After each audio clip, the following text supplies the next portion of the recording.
நம்பினால் நம்புங்கள், மர்மத்தின் மறுபக்கத்திற்கு உங்களை வரவேற்கிறோம். பேய் கதைகளுக்கும் புளிய மரங்களுக்கும் எப்போதுமே ஒரு நெருங்கிய தொடர்பு உண்டு. அறிவியல் ரீதியாக அதற்கு வேறு சில காரணங்கள் இருந்தாலும் யாரும் புளிய மரங்களை வீடுகளின் அருகே வளர்ப்பதில்லை. இன்று ரத்தமாக காய்க்கும் அமானுஷ்ய புளிய மரம், மன்னனின் கொடுங்கோலால் ஏற்பட்ட சாபம். பாளையமாக இருந்த நத்தத்தை பல நாயக்கர்கள் ஆட்சி செய்திருந்தாலும் லிங்கம நாயக்கர் பற்றிய செய்தி மட்டுமே அதிகம் கிடைக்கிறது. அவரது ஆட்சியின் கொடுங்கோன்மையை இன்றும் சொல்லும் வகையில் ஒரு அமானுஷ்ய புளிய மரம் அந்த பகுதியில் இருக்கிறது. பல நூற்றாண்டுகளுக்கு முன்பு தமிழகம் மன்னர்களின் ஆட்சியின் கீழ் இருந்தது.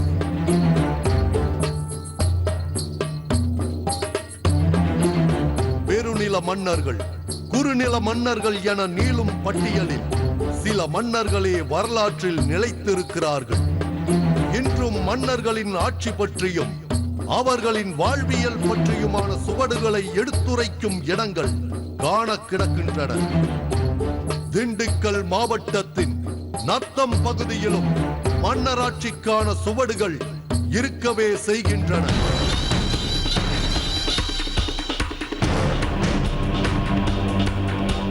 ஆனால் அது ரத்தம் தோய்ந்தது. பெரிய பெரிய மரங்கள், முட்புதர்களுக்கு இடையே அங்கொன்றும் இங்கொன்றுமாய் குடியான தெய்வங்கள். ஊரின் மத்தியில் பழங்கால கல் மண்டபம், அரண்மனை தோற்றம் மாறா பாழடைந்த கட்டிடங்கள். இவைதான் நத்தம் பகுதியில் நமது குழு படம் பிடித்த முதல் காட்சிகள். சிதறி கிடந்த அரண்மனை சுவர்களும் பழங்கால கல் மண்டபமும் மன்னராட்சிக்கான பெருமையை சொல்ல காத்திருக்கிறது என்ற நினைப்பே நமக்கு. ஆனால் கிராம மக்கள் சுட்டிக்காட்டியதோ ஒரு புளிய மரத்தை.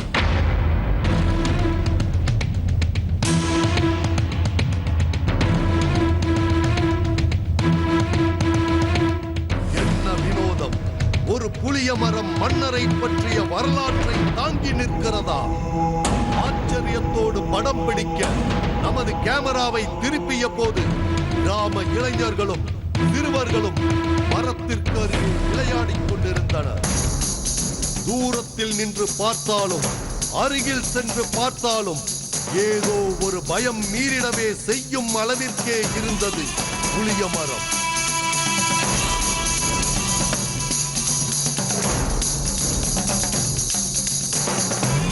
ஆனால் விளையாடிக் கொண்டிருந்த சிறுவர் கூட்டம் அந்த மரத்தையும் விட்டு வைக்கவில்லை. புளிய மரத்தில் ஏறி விளையாடிக் கொண்டிருந்தனர்.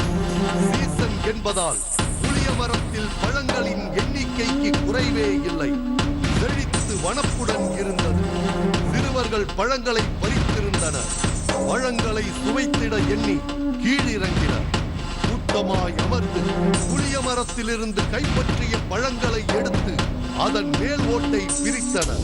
அதுவரை கலகலப்புடன் இருந்த சிறுவர்கள் மௌனமாயினர். அந்த பழத்தை எந்த சிறுவரும் உட்கொள்ள முயற்சிக்கவில்லை. மாறாக வெறித்து பார்த்தபடி இருந்தனர். என்ன நடந்தது என்பதை யூகிக்க முடியாமல் அருகில் சென்றால் அதிர்ச்சி, பேரதிர்ச்சி நமது குழுவிற்கு. மனித சதைகளை பீத்தால் படரும் ரத்தம் போல தெரிந்தது. சிறுவர்கள் பறித்திருந்த புளிய மரத்தின் பழங்கள் ஒன்றல்ல இரண்டல்ல, மரத்தில் சிறுவர்கள் பறித்த அத்துணை பழங்களும் காய்களும் ரத்த சிவப்பிலேயே இருந்தன. எப்படி இது சாத்தியம்? இயல்பான நிறத்தில் இருந்து மீறி இந்த புளிய மரத்தின் பழங்கள் மட்டும் ரத்த சிவப்பில் இருக்க காரணம் என்னவாக இருக்கக்கூடும்? ஒருவேளை அதிசய கலப்பின மரமாக இருக்குமோ என எண்ணி இருந்தோம். சின்ன பிள்ளையா இருக்கும்போது அந்த காயை பிடிங்கி தும்பான். அது சிவப்பா இருக்கும். வாயெல்லாம் சிவப்பா வந்துடும். கையிலெல்லாம் தொட்டோம்னாலே சிவப்பா வந்துடும். இந்த புளியாம்பழம் வந்து இன்னமும் காய் பிஞ்சு கூட ரத்தமாக தான் வருது. இப்படி கிள்ளம்னு வச்சுங்க, ரத்தமாக தான் வருது. அந்த விதையை வந்து இன்னமும் வந்து என்ன இங்கே உலகத்தில் இங்கே போய் போட்டாலும் அந்த வந்து விதை வந்து எங்கேயுமே முளைக்க மாட்டேங்குது. இந்த கரந்த மலை வந்து பெரிய ஃபாரஸ்ட்டு, பெரிய மலை இது. இந்த இடத்துல வந்து அந்த விதையை போட்டால் கூட முளைக்க மாட்டேங்குது. பல பெண்களின் சாபத்தால் விளைந்த மரம் என்று ஒரு சிலரும், புதைக்கப்பட்ட படை வீரர்களின் குருதியில் முளைத்த மரம் என மற்ற சிலரும், தவறு செய்தவர்களுக்கு கொடுமையான தண்டனையை அரங்கேற்றிய இடத்தில் உயிர்ப்பித்த மரம் என்றும் வெவ்வேறு காரணங்களை அடுக்கிக் கொண்டிருந்தனர். மேலும் அதற்கு பின்புலமாக தங்கள் மண்ணை விட்டு அகலாத வரலாற்றை நினைவு கூர்ந்தனர் நத்தம் பகுதி மக்கள். பண்டைய மன்னர்கள் ஆண்ட காலம் அது. நத்தம் பகுதியையும் அதை சுற்றியுள்ள கிராமங்களையும் ஆண்டு வந்தார் மன்னர் லிங்கநாயக்கர். அவருடைய ஆட்சியில் செழிப்பான வனமாய் இருந்திருக்கிறது இக்கிராமம். இயற்கையின் கொடையாய் காட்சியளித்த இப்பகுதியில் மன்னர் தனக்காக ஒரு அரண்மனையை நிறுவ எண்ணினார். கலையில் ஆர்வம் கொண்டிருந்தாலும் அவரது ஆட்சி ஒரு கொடுங்கோல் ஆட்சியாக இருந்ததாகவே மக்கள் சித்தரிக்கிறார்கள்.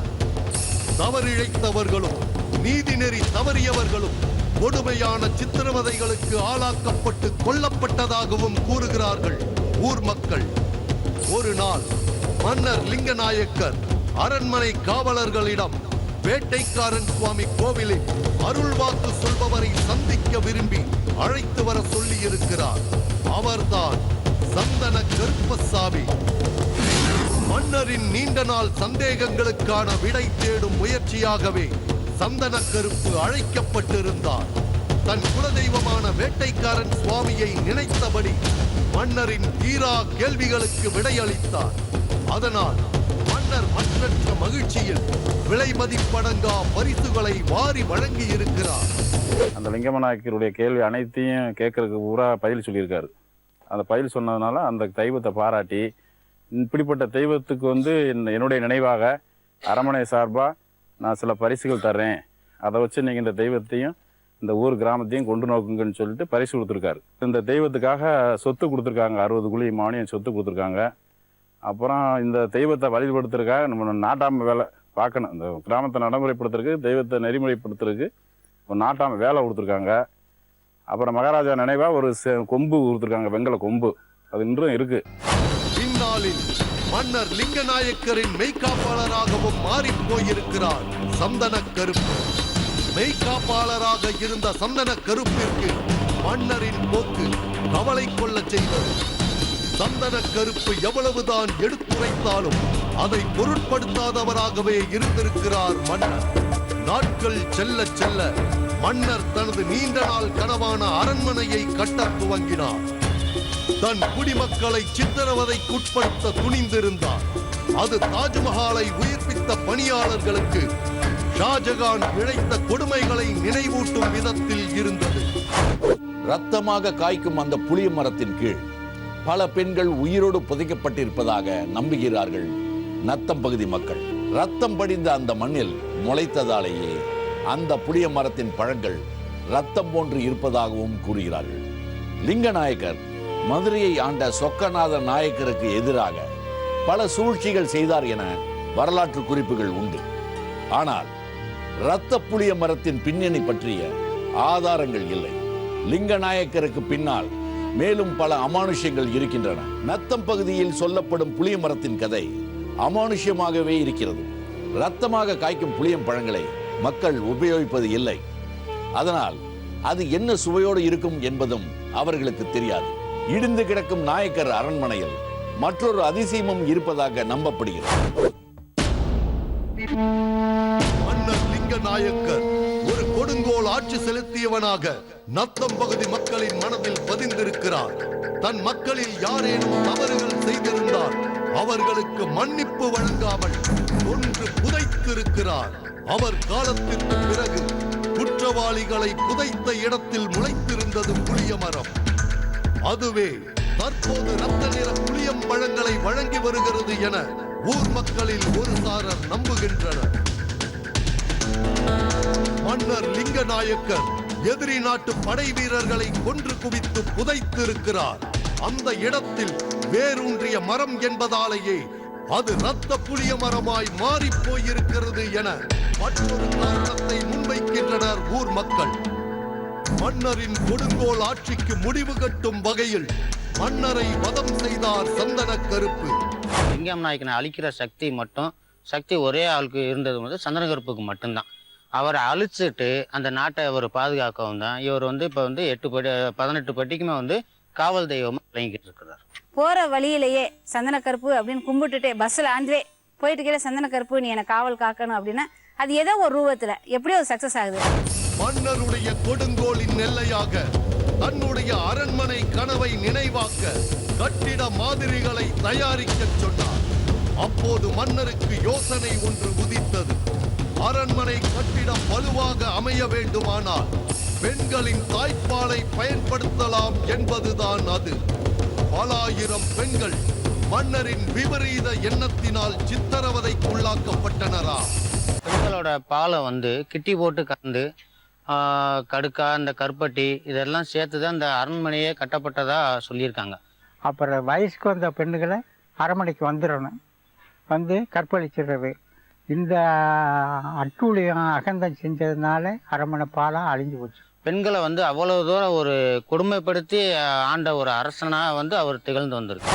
மன்னரின் இந்த செயலை பொறுக்க முடியாத சந்தன கருப்பு மன்னரை வதம் செய்ததாகவும் அவர் தலையை கொய்த போது புளிய மரத்தில் இரத்த சிதறலுடன் சென்று விழுந்தது தலை. அதன் பின்பாகவே இரத்த புளியம்பழங்களாய் முளைக்கத் தொடங்கியது என கிராம மக்கள் தங்கள் மனதில் பதிந்த வரலாற்றை தெரிவிக்கின்றனர். இன்று ஊரின் எல்லை காவல் தெய்வமாக மாறிப் போயிருக்கிறார் அவர். மன்னரை வதம் செய்வதற்கு உதவிய சந்தன கருப்பின் சகோதரிகளான மாரியம்மனும் காளியம்மனும் தெய்வமாக உருப்பெற்றிருக்கிறார்கள். ஊர் மக்கள் சொன்ன வரலாற்றில் வாழும் சான்றாய் இருக்கிறது பாழடைந்த அரண்மனை. ஊரின் மத்தியில் நவீன கட்டிடங்களுக்கு அருகே உட்புதர்கள் மண்டி கிடந்த நிலப்பரப்பில் வீற்றிருந்தது பழங்கால கல்மண்டபம் ஒன்று. மன்னர் தன் படை வீரர்களோடு போருக்கு சென்று திரும்பும் வேளையில் ஓய்வு தேவைப்படி ஆயுதங்களை மண்டபத்தில் வைத்துவிட்டு களைப்பாறுவதற்காக அது கட்டப்பட்டது. அந்த மண்டபத்தை மக்கள் சேர்வீடு என்றே அழைக்கின்றனர். சேர்வீடுதான் இந்த கிராமத்தில் தோன்றிய முதல் வீடா. ஷேர் கருப்புசாமி, ஷேர் வீடு, ஷேர் குட்டு இந்த மாதிரி ஒரு ப்ராப்ளம் வந்ததுனால இந்த ஒரு வீடா ஒத்த வீடா ஒரு மண்டபம் வந்து அவர் லிங்கமனாய் கட்டி வச்சதுனால அப்போ மக்கள்லாம் உருவான பின்னாடி ஷேர் வீடுன்னு அதுக்கே ஒரு பட்டத்தை பேரை சொல்லி ஷேர் வீடுன்னு அந்த இன்னைக்கு அந்த ஒரு வீட்டை குறித்து அந்த ஊரைய. மேலும் சேர் வீட்டில் புதையல் இருப்பதாக மக்கள் நம்புகின்றனர். பெரும் மதிப்பிலான நகைகளையும் பொருட்களையும் மன்னர் பாதுகாப்பு கருதி இங்கு வைத்துள்ளதாகவும் தெரிவித்தனர் ஊர் மக்கள். இந்த மண்டபம் இருக்கு இல்லைங்களா, இந்த கல் மண்டபம், இது உள்ளேயும் வந்து புதையல் பொக்கிஷம்லாம் நிறைய இருக்குன்னு சொல்றாங்க. இதே மாதிரி வந்து மொத்தம் 6 மண்டபம் இருக்கு. இந்த 6 மண்டபத்துல இந்த மண்டபத்துல இருக்குதா, எந்த மண்டபத்துல இருக்கு அப்படின்றது கன்ஃபார்மா வந்து யாருக்கும் தெரியலைங்க. புதையலை எடுப்பதற்காக மட்டுமல்லாமல் சாதாரணமாக கூட யாரும் சேர் வீட்டின் உள் செல்வது கிடையாதா? எனக்கு 30 வயசு ஆயிடுச்சா ஆக்சுவலா. நான் வந்து இது வரைக்கும் உள்ள ஒரு நாள் கூட போனதே கிடையாது வந்துட்டு. அது ஏன் செட்டு பசங்க யாரும் உள்ள போனது கிடையாது. ஏன்னா உள்ளுக்க இருட்டா இருக்கு அப்படின்ட்டு யாரும் பயந்துட்டு உள்ள ஏதாச்சும் இருக்குன்னு சொல்லி யாரும் உள்ள போனதே கிடையாது வரைக்கும்.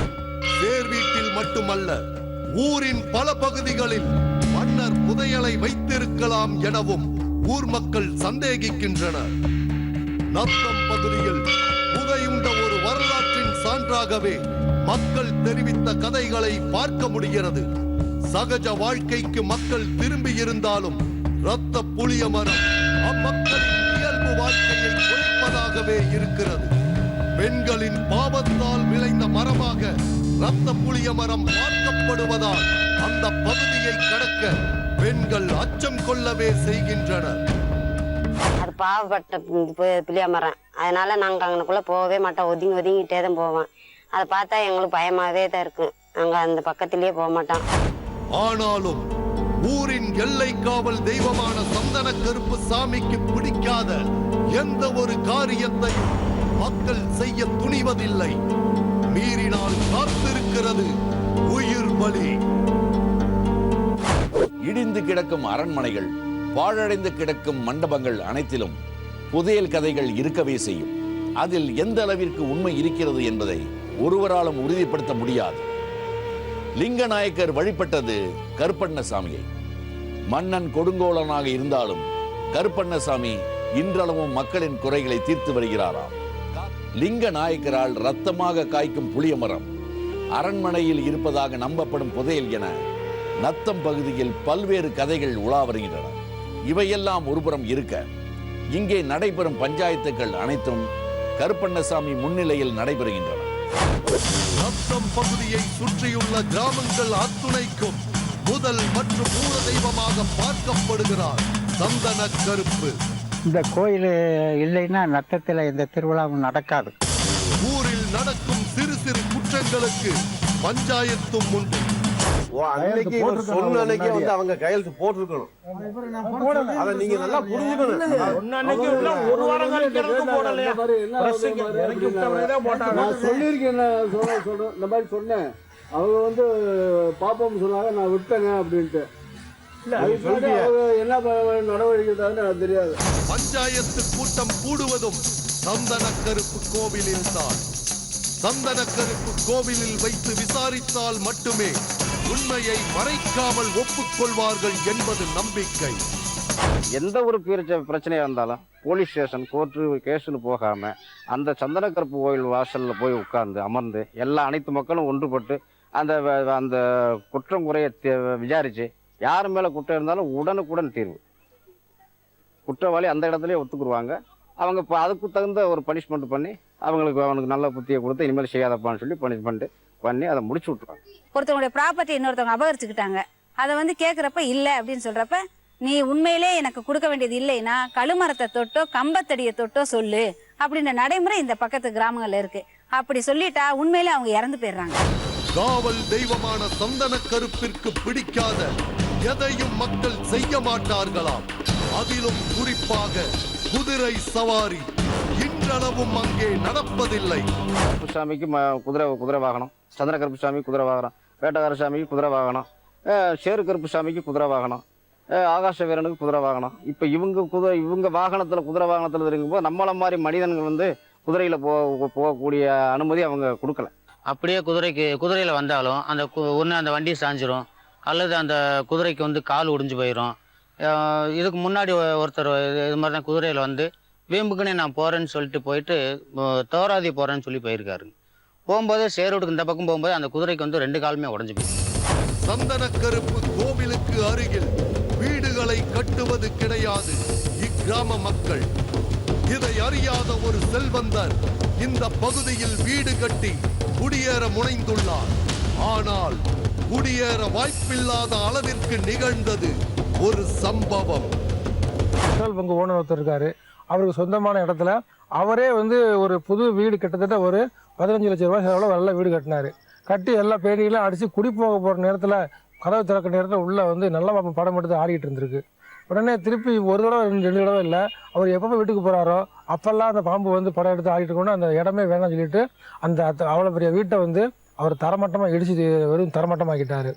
காவல் தெய்வமான சந்தன கருப்பின் விருப்பமே இன்று ஊர் மக்களின் விருப்பமாய் மாறி போயிருக்கிறது.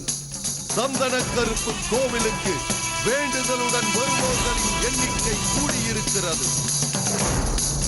சந்தன கருப்பு கோயில் ரொம்ப விசேஷமான கோயில், ரொம்ப சக்தி வாய்ந்தது.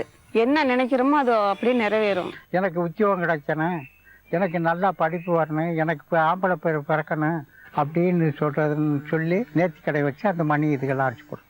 இன்னைக்கு இந்த எல்லையில வந்து மனம் ரொம்ப நொந்து போய் எப்ப யார் வந்து எந்த கோரிக்கையை வச்சாலும் உடனே அந்த கோரிக்கை சக்சஸ் ஆகும். ஆனாலும் ரத்த புளிய மரத்தை பற்றிய பீதி பலரிடத்திலும் இன்றும் இருக்கவே செய்கிறது.